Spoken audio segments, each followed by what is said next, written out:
আসসালামু আলাইকুম। জি বলেন। আপনি জানেন বাংলাদেশে আদমশুমারি শুরু হয়েছে, তো আপনার পরিবারের সদস্য সংখ্যা কয়জন সেটা আমরা গণনা করতে এসেছি। জি বলেন। জি, আপনার নামটা? দিন মজুর। না মানে আপনার পেশা না, আপনার নাম। আমার নামই দিন মজুর। আপনি কি বিবাহিত? জি। কয় বছর হচ্ছে বিয়ে করেছেন? এক বছর। আপনার কি বাচ্চা আছে? জি 2 জন, মানে আমি 2 বিয়ে করেছি। ও আচ্ছা। আপনার স্ত্রীর নাম?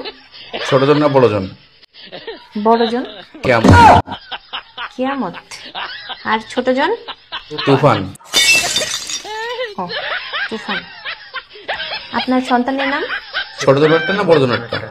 কিয়ামত জনেরটা? ঝড়। ঝড়। আর তুফানেরটা? সিডর। সিডর। জি, আপনার মূল্যবান সময় দেওয়ার জন্য আপনাকে ধন্যবাদ। আর লাগবে না? না না না, আর কিছু লাগবে না। আর কিছু লাগলে নিয়ে যান। না না, তাহলে ভিতরে এসে চা খেয়ে যান। এখানে বেশিক্ষণ থাকলে সমস্যা আছে। না না না, আর কিছুই লাগবে না। আপনাকে অসংখ্য ধন্যবাদ, ভালো থাকবেন।